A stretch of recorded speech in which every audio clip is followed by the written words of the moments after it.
Hello, everyone. Welcome to Inside the Draft with Greg Cosell and Inside the Birds presentation. I'm Jeff Mosher with Adam Kaplan and, of course, with Greg Cosell. This is the sixth and final, unfortunately, installment of the show. Greg has helped us for the last 5 weeks preview all of the prospects who are available to be drafted, and now we are going to go through the Eagles draft, Greg, and maybe we'll ask you about a few other guys that were picked. Let's start with this. Overall, is there anything that was stood out to you about the Eagles draft as far as philosophy, mentality, the players, anything that kind of struck you after the draft was done? It's always hard to say philosophy. I think that they ended up drafting based probably on their board because people would say, well, they didn't draft a corner. I mean, I know they took one in the fourth round, I believe it was. Yeah. But I'm sure many fans felt that was an absolute position of need, which of course it is, but they did not take one early. So I'm sure they stuck to their board and felt that they did not want to reach for a position, even if it's one of need. And there's many different philosophies of the draft, and there's no right or wrong. There's a lot of people who believe that you simply take the best players that you have on your board. And the more good players you get on your roster, you're eventually going to be a good team. Mm-hmm. So there's no right or wrong, but I'm sure many fans are disappointed that they did not draft a corner higher because it clearly is a position of need, but I don't think that was their approach.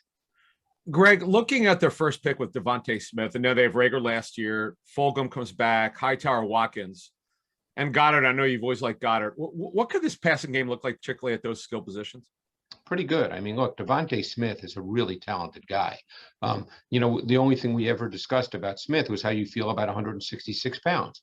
And if you feel okay with it, as the Eagles clearly did, there was a lot of talk, as you know, Adam, that the Giants were interested in Smith at 11, which is why the Eagles made the trade. They wanted DeVonta Smith.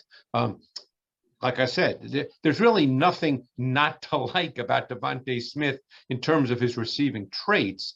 It's just the weight, and they were very comfortable with it. And I'm sure they have a plan for how they feel he's best utilized. We've discussed that over the last number of weeks. We discussed it Thursday night when we did our pre-draft show. So I'm sure they feel, look, you get him in motion, you get him with movement, you get stack releases where he's the second guy in the stack off the ball. There's many ways to get him free access into routes. So they feel very comfortable with that, and there's no question whatsoever that this guy's got really talented traits. So for those who are making this comparison, I would like you to respond. The difference between DeVonta Smith and Deshaun Jackson is? Deshaun Jackson is a smaller, quicker, more explosive receiver. Smith is a linear, taller, long strider who has, by the way, excellent play speed, but not the same kind of vertical explosiveness as Deshaun Jackson. Is he, even at 166, could you see him being a little bit more of a volume receiver than Deshaun? Yes. I think, again, it's always easy now to talk about what may or may not happen, and I'm always uncomfortable with that because there's many reasons why things happen or don't happen when a player gets to the NFL. But my guess is if all things were to develop normally, that DeVonta Smith will be a volume receiver when all said and done. Whether that happens in 2021, that remains to be seen. That remains to be seen with the quarterback situation. There's many other factors involved here. And people talk, Greg, about how tough he is, Smith, despite his thin frame, linear frame. What could you explain to us what that looks like on tape? Well, toughness is one of those things that is a word that gets thrown around. I mean, he did make a lot of contested catches. He does go up and get the football. I mean, he is 6 feet. He's not 5'8". Yeah. He's just thin. He's 6 feet. He goes up and he gets the football. He's got really, really good hands. I think that for a smaller guy, he does catch the ball very well. When I say smaller weight-wise, he caught a lot of balls in the middle of the field, but he caught those mostly on the move. You'd ideally like to get him the ball on the move because he's such a strider. You want to get him where he catches the ball where he's striding out. But I think there's just a natural competitiveness to the way in which he plays, and it's kind of it's just something you can kind of see on tape. It's hard to explain it, in a sentence, Sure. but there's no question that this kid has competitive toughness. He's not I'm trying to think of kind of like vertical receivers who are just vertical guys and they don't really want to catch the ball. I can't think of one offhand. Smith's not that guy. Gotcha. All right, we move from one Alabama player to another in the second round. The team goes 25 years without taking an Alabama kid, and then all of a sudden it's just Alabama left and right. Second round, Greg, I have a feeling based on what I'm told that, and this isn't a tape thing, but from just an identity and personality, that Philadelphia is going to love Landon Dickerson as long as he's obviously healthy and out there, because he's just got that monster to him as an interior lineman who has versatility. So tell me what you think of him. Oh, I loved his tape. And see, here's another example where I think they stuck to their board, Jeff. People say, well, they should have drafted a corner there. Well, maybe they had Dickerson rated as their 27th best player, and then they get to what, 37 was it? And they probably just said, you know what, we got to take him. That's the way, we spent 2 years, 3 years with our scouts doing all this work, and this is the way the draft board played out. This kid is he's super competitive, super tough. He's a tempo setter for an entire offensive line. Jeff Stoutland will love this guy. There's my phone, of course. Is that Landon? Is that Landon calling? Yeah, that's Landon Dickerson calling me right now. So, I think you're dealing with a guy that is powerful. He's strong. Don't forget, he's 6'6", 326 pounds now. I mean, this is a big dude. He plays with an edge. He plays with a nasty streak. He's mentally and physically tough. He plays with a take no prisoners attitude. He physically dominated at times. He's not a high-level athlete, but you don't need to be a high-level athlete at guard or center. And by the way, he can play guard as well. He's really aware. So even in pass protection, even though he doesn't have light feet, he's very, very aware of fronts, very aware of stunts, of pressures. If he's uncovered, he will go help and he will lay out a pass rusher. I mean, this guy he's everything you want in an offensive lineman. Big, physical, competitive, great run blocker. And like I said, in pass pro, well, he's not a dancing bear. You don't have to be. He gets after it pretty good. This guy's just, to be cliched, but after I just said what I said, people will get it. This guy's just a football player. And I love the part about you said a tone setter for an offensive line. He's a tone setter. Right. Yeah. No, so Kelsey obviously is not as big as Dickerson. He was maybe a better athlete, but this Kelsey's kid, small. Kelsey, right? So smaller, right? But right. Kelsey's always been a great athlete, right? And this kid's a tough guy. The way I understand it, Greg, is they're going to cross train him this year at guard and center. Who knows if he'll be able to play because he's come back from another ACL. That's right. He had the ACL. Right, but if he holds up physically, this is a 8 to 10 year starter, correct? You think in your mind? Oh, easily. Yeah, I mean, again, the only question is the physical part. Yep. But if that works out, and we've seen examples of both where a guy's hurt and he keeps getting hurt, and then we've seen examples where a guy's hurt and he comes in, he doesn't get hurt again. So there's no answer to that, but no, this guy's a stud. Do you imagine that they may be able to alter their running game a little bit? I was told that they can still run all the zone that they want to, even though he's, if he's in there, even well, they ran zone at Alabama. He ran zone, of course. Yeah. Couldn't they? But the Eagles, I feel like, as far as their drive blocking, their man blocking with Jason Kelsey in there, they were always more reliant on getting Kelsey outside the tackles a lot. Do you feel like they have a little bit more versatility to their run game with a guy like him in there? Yeah, I mean, this guy was used as a puller at times, by the way, too. So pretty good. I mean, he was used as an outside puller in what we call the pin pull run game, where he got out on the perimeter. So he's not a high level athlete, but he's not just a box player by any means. He can pull. You can, if he ends up playing guard this year and starts, you can use him as a puller in the gap scheme run game. So no, he can do all these things. He's I think that for what he is, he can do all those things and be good at it. I just think, I'm not an offensive line connoisseur, and I don't necessarily get excited watching offensive linemen, but this guy is really, really a good prospect. Greg, the third rounder, Milton Williams, when you see a guy from a conference like Louisiana Tech, you scratch your head a little bit, but from Jeff and I checking into it, his tape was so interesting this past season where you go, okay, we see there's some big time traits here. What did you see on tape from this player? Yeah, I really liked him. And plus, he tested off the charts for whatever that means, but he tested off the charts. Sure. I actually watched him in 2019 and 2020 because in 2019 he tended to play. I'm trying to remember now. He played D. The point is he played D end and D tackle. He played both. So I thought that in 2020 he looked much quicker and much more athletic. So I don't know what he did between 2019 and 2020. Sure. But I think the Eagles probably see him as a 3 technique inside, but I think he could play outside as well. This guy, I remember going to a clinic years and years ago. I'm going back 20 plus years when Dirk Cutter was the head coach at Arizona State, and I was invited out to a clinic. He brought the Baltimore Ravens defensive staff out, and that's when the Ravens, won the Super Bowls with their defense. And Marvin Lewis was the D coordinator, and Marvin Lewis was the featured speaker. And I was out at this clinic at ASU. It was great. And I've never forgot one thing Marvin Lewis said about D linemen. He said, "You can't make plays when you're on the ground." And it sounds like something that's just intuitive, but think about it. And the thing about Milton Williams, he was rarely off his feet. He was rarely on the ground. He played with great balance, great body control. He had effortless change of direction. He played like an athlete. He's a naturally quick guy, got really light feet, quick, active hands. He was a really good run defender.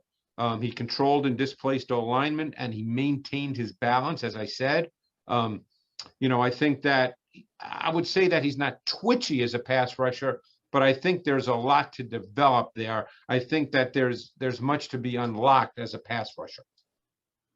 It sounds like, Greg, he jives with what Adam and I have been talking about and reporting on Inside the Birds about the defensive line scheme that Jonathan Gannon wants to run. A lot more twists, a lot more stunts. And when you have short arms and you're going to loop and stunt and twist a guy, it's harder for the offensive tackle to be square up because, you can't – the guy's not going straight at you. Right. So it sounds like that scheme will lend itself to what he can do athletically with Milton Williams. Yeah, no, I think, again, a perfect example. They got to round 3. I'm sure he was higher on their board. They really like this player, and there's not much not to like. You get caught up in the lower level of competition. It's not a Power 5 conference, but you're dealing with traits because, again, we've talked about this numerous times. Then you're dealing with the fact that he gets coached now. He gets coached, and these traits come out even more. So, you're dealing with a guy that you look at the traits, the athleticism, the movement ability, and you're thinking, down the road, this guy has a chance to be a really, really good player who can play 2 positions on your defensive line. So, that's why you draft him. Greg, the 4th round of McPherson, from what I understand, the Eagles, just like their whole staff, love this kid. Kind of like in the 3rd round when they took Maddox, they seem to be all like, yes, this is the guy. We got lucky. We got him. So what do we know about him? Well, again, everybody sees tape differently. This is where I think I would probably not share that point of view based on my tape study. Got it. But I did make the point that he'd be in the eye of the beholder as you project and transition him to the NFL. So the thing that stood out to me most was his versatility. He played outside corner, he played slot corner, he played snaps at safety. So, I think he had flashes at outside corner where you said, that's pretty good. He's not a high-level athlete. I think that he was probably best playing off coverage. Look, if they're going to play a lot of cover 4, which is what the Minnesota model is, he played a ton of off coverage man and zone at Texas Tech. That's his thing. So I'm sure that's what the Eagles saw. They probably saw a guy that is pretty good at it.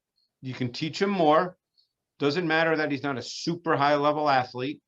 But we'll see. I mean, I think he's a guy that you hope fits your system. He certainly can play zone underneath.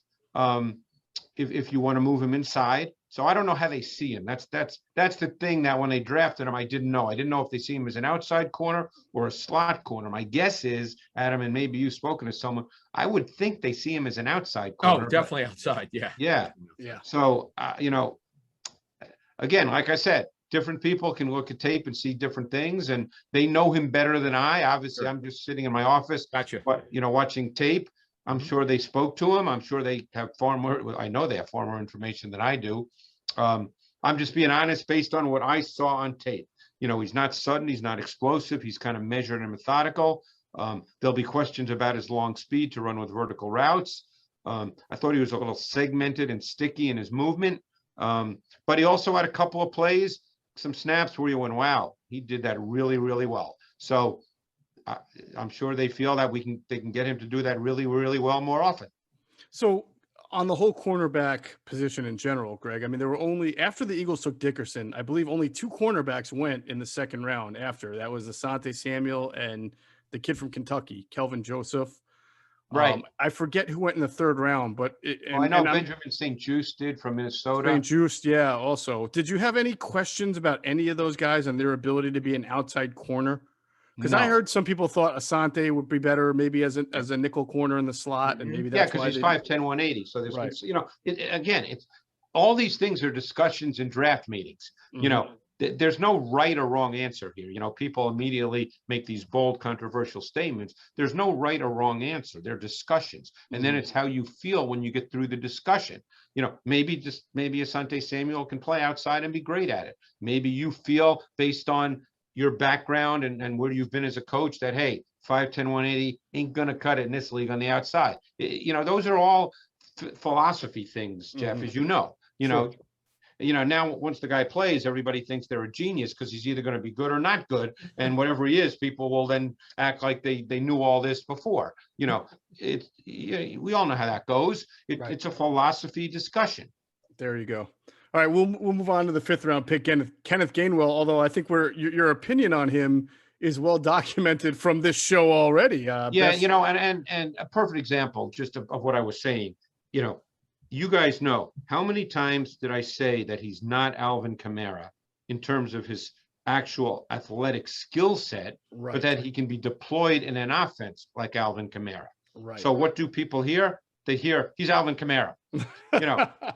Which is not what I said. No. Welcome to the club. By the way, welcome to the club. This happens to me all the time. Of course, it happens to all all my of hands us. up like, okay. Right. So the point when I said that he can be deployed like Alvin Kamara is he can be offset in the backfield and he can be detached as a receiver. Because in Memphis in 2019, when, by the way, his numbers were off the charts, and if he had put up the same numbers and played in 2020, he would not have been a 5th round pick, Adam. I think we can all agree on that. Yes. That's what the school, my guy at Memphis said. He goes, wouldn't be close. Yeah, he probably would have been a 2nd round pick. Second or third, yeah. Because of his receiving traits. I mean, Incredible. he ran routes. We talk about a receiver, a true wide receiver being able to attack a defense at all 3 levels with routes. He can attack a defense at all 3 levels. As a running back being split. It's funny. I don't remember you saying that for a college running back coming to the draft. You've loved a lot. Look, I know how much you liked other backs over the years, but I can't remember you talking that strongly about a guy to be able to run routes, because the Memphis guy told me that they put a ton on their running backs, mental stuff, because this is what they do. So it's a good thing. Yeah. So, I mean, we saw him catch back shoulder fades. We saw him run over routes across the field. These are wide receiver routes. So he can be deployed that way. Now, does he have the same light feet and athletic explosiveness as Alvin Kamara? He does not. So keep one thing in mind. Think about Nick Sirianni, where he's been. He was with the Chargers. They had Austin Eckler. He was with the Colts. They had Naheem Hines. I personally think Gainwell's better than both those guys, but he has experience with backs that can line up anywhere in the formation. So this is not a new deal for him. And I wouldn't be surprised, and I think you will see it. I think you'll see Gainwell and Miles Sanders snaps together. The Colts did that with Himes and Taylor, or Himes and Jordan Wilkins. Again, Sirianni has experience with that. What they call, the pony package. Yep. Nice. All right. So in the 6th round, Greg, we have a trio of picks, all defense. The first 2 guys are defensive linemen. At 189, they take USC's Marlon Tuipulotu, and 191. It's easy for you to say. It's actually not. And the 191 is Teron Jackson from Coastal Carolina. So let's start off with Tuipulotu. Marlon. Yes, with Marlon. Really liked his tape a lot. I mean, I think he's a really strong interior D-line prospect. He can play one technique. He can play three technique. He can two gap. He's got quick, active hands. He's naturally athletic. He's got really good first step quickness off the ball. I really like this player. He was fun to watch. He's got the needed traits to play as a one gap player or a two gap player. In this defense, he'll be a one gap player. You know, again, I'm not going to sit here and say he's exactly Linval Joseph, but you could see him in that role, which is a one gap D tackle, you know, a one technique D tackle. Right. And at times a zero technique where he lines up head up on the center. I think he's got some pass rush traits to be developed. So plus the playing personality, this guy competed on every single snap, high intensity, made plays late in the down, made plays outside the confines of the box. Really like this player a lot. Interesting that he dropped as far as he did. Boy, it sounds like they got a pretty good value, at least on paper, based on your tape study. In my view, I mean, again, yeah, sure. Just, you know, based on my tape study. Teron Jackson, the DN from Coastal Carolina, they need DN. They need developmental DNs. The Eagles do it in a big way. They just don't have the depth that you like to have at that position. So what are his chances, you think, of contributing based on your I think if you're seeing him as a true DN, it's kind of and again, it's not the pure wide nine, but if you see him as an edge player, you know, lining up outside tackles, I think he's got some work to do. He doesn't have the burst off the snap you'd ideally like to see. He's not naturally explosive or sudden. He's more laterally quick and can find space as a run defender than he's explosive off the ball as a pass rusher. You know, for Coastal Carolina, a lot of times he lined up a little more inside, whether it was a three technique or a 4-eye. I thought he was really kind of a better run defender than he was a pass rusher. He had a lot of second reaction pass rush sacks, which is a good thing because he kept coming when his initial move was stopped.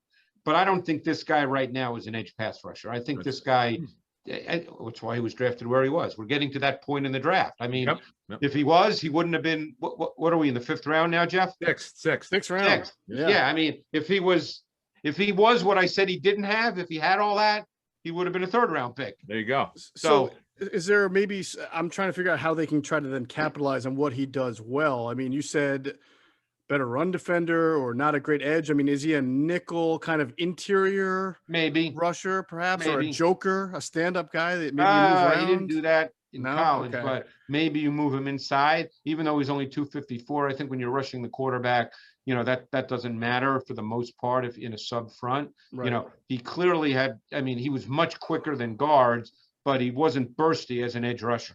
You know, there's a difference between short area quickness and upfield burst as a pass rusher. Those are two different traits. Sure. He has the first, does not have the second. He's not a burst off the edge pass rusher. That's not his game. His game as a pass rusher is much more speed to power. The question is, can he do that at the NFL level?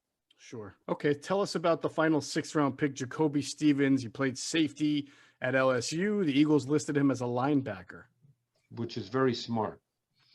Yeah, he was a tough watch for me. He's, you know, it's so crazy too how these things work out because he was a big time 5-star recruit coming out of the state of Tennessee. He was considered the nation's top safety prospect.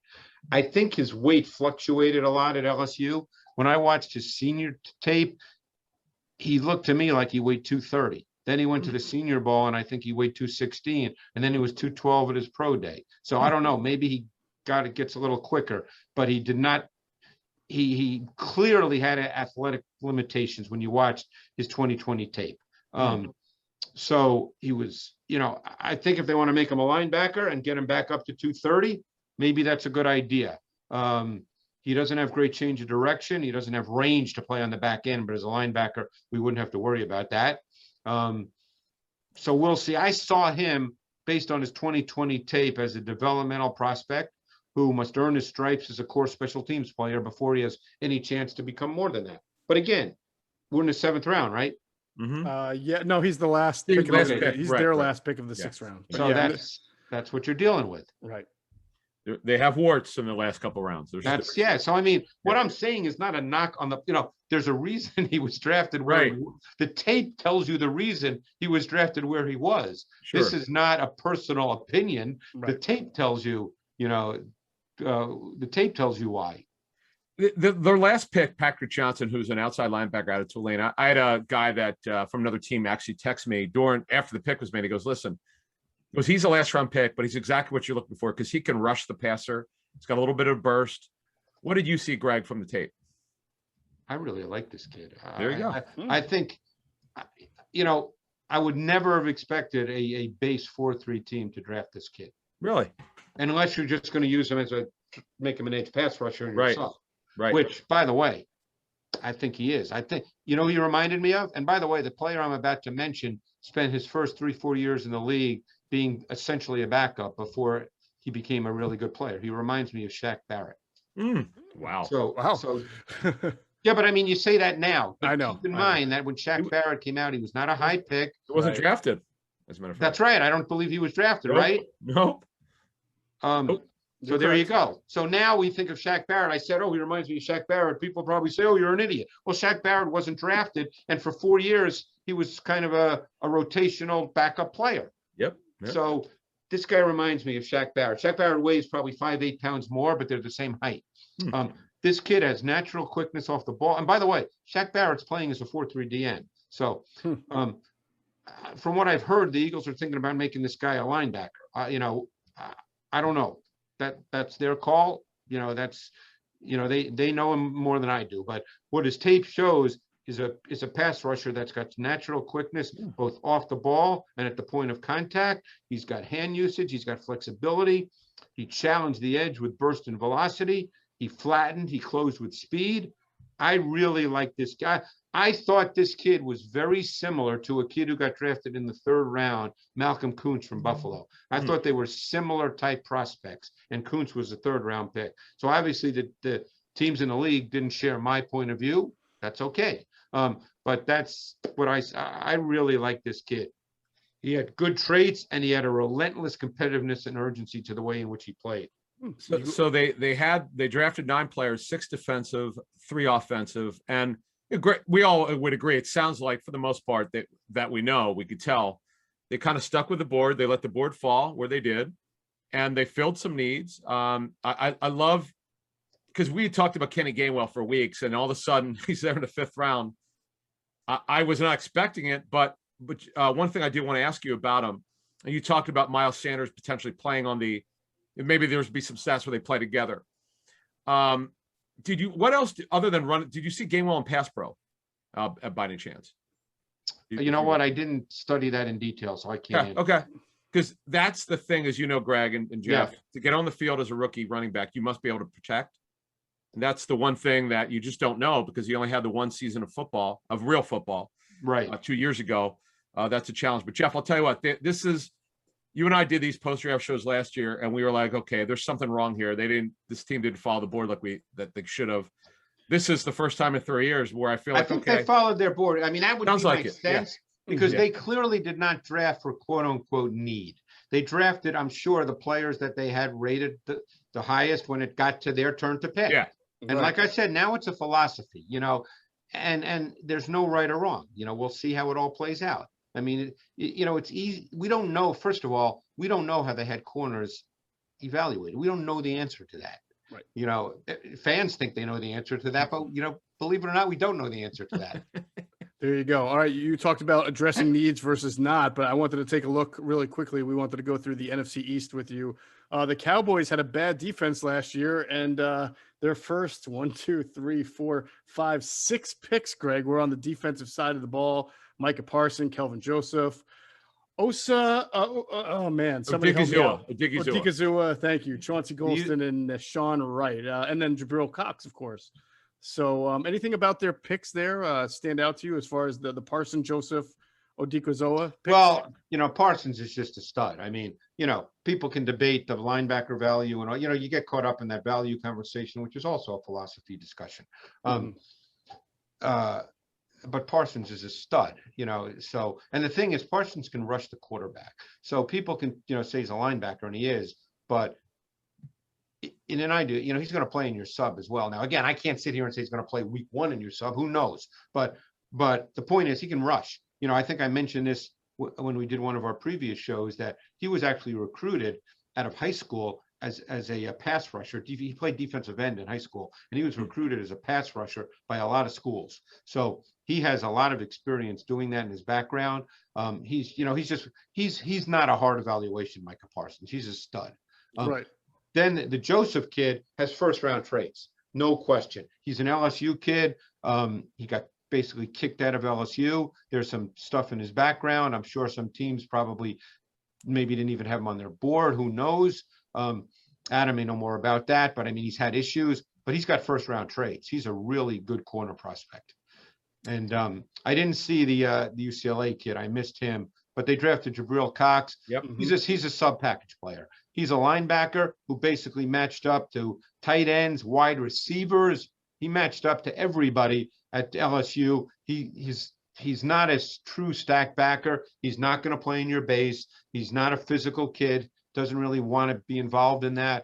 As you guys may know, he was a transfer from North Dakota State, where they won championship after championship. So he went then from a smaller level of competition to a higher level of competition. He was not overmatched athletically at all. He's just not a physical power kid.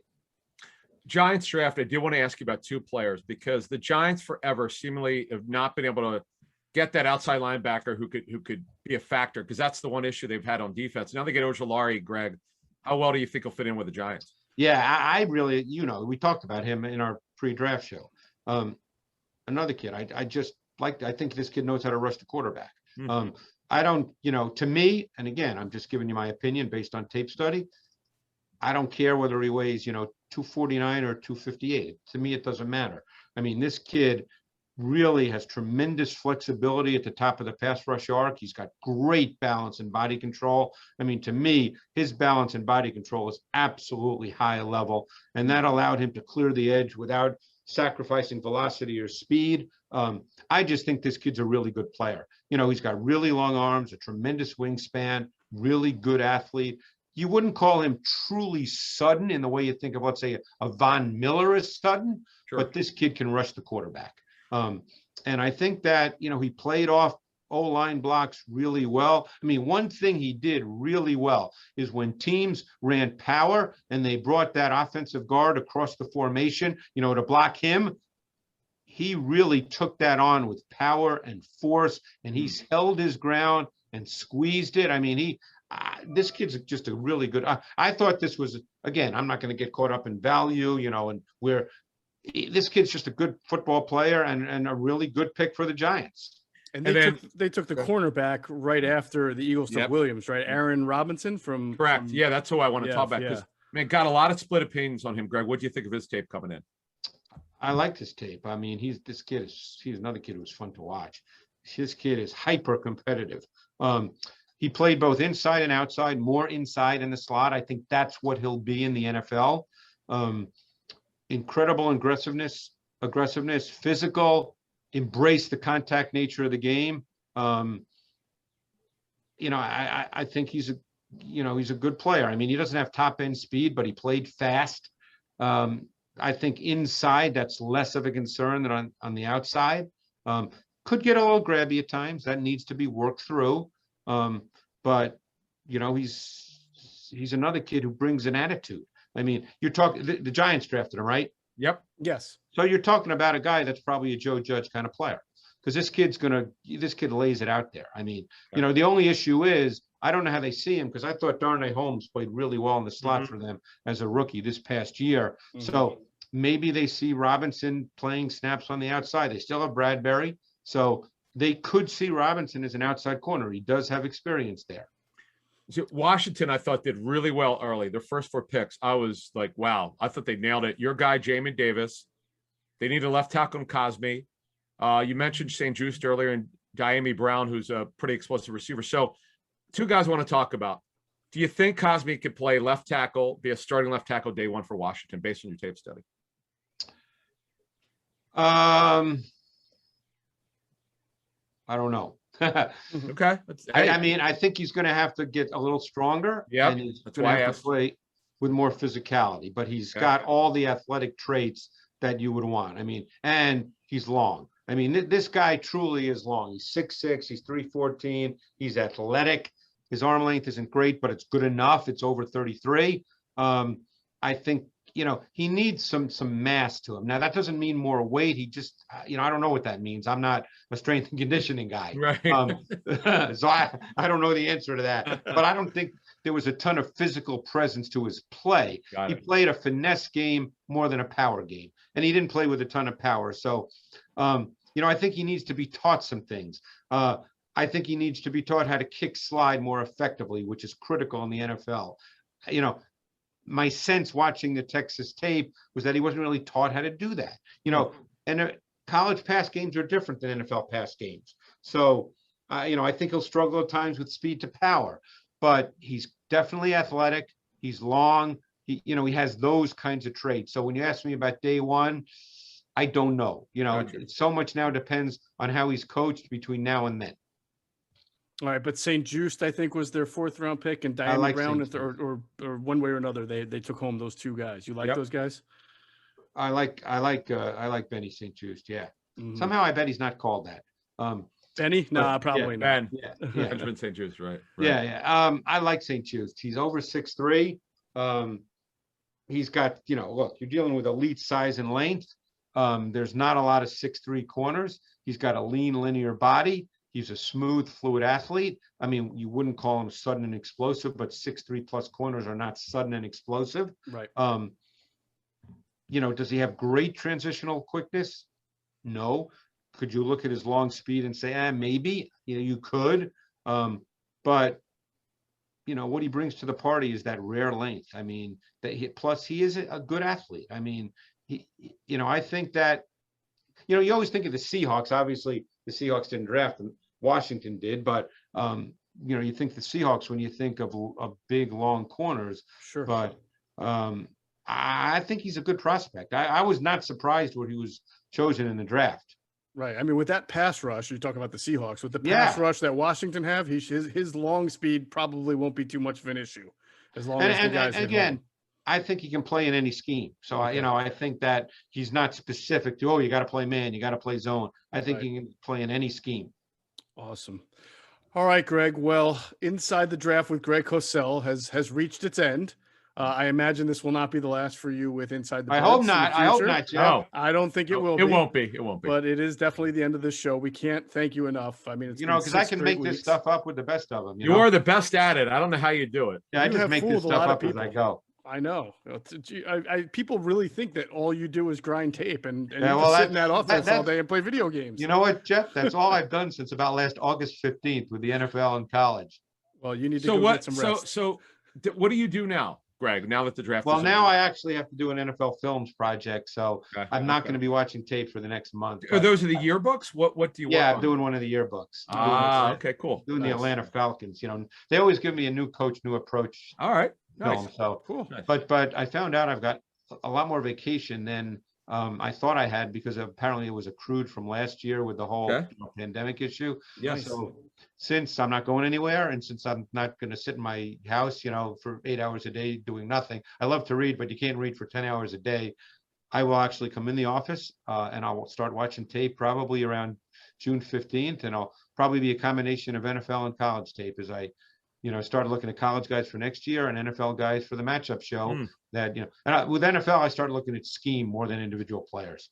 I like to look at, let's say, how teams create their big explosive plays, because that's the nature of the game. And in the NFL, you're trying to create explosive plays. So I'll look at that. I'll look at how defenses play on third down to take away explosive. I tend to look in the summer at more specific things. Right. Well, I guarantee you'll be back, and whatever you learn, whatever insight you've got, you'll be dropping it here with us on Inside the Birds in some form or fashion. Greg, we appreciate all of it. Everything that you've done over the last 6 weeks. You've certainly kept our audience entertained and educated, and look forward to having you back on again down the road. But that is it for Inside the Draft with Greg Cosell for this year. For Adam Kaplan, for Greg Cosell, I'm Jeff Mosher. Thanks everybody for watching.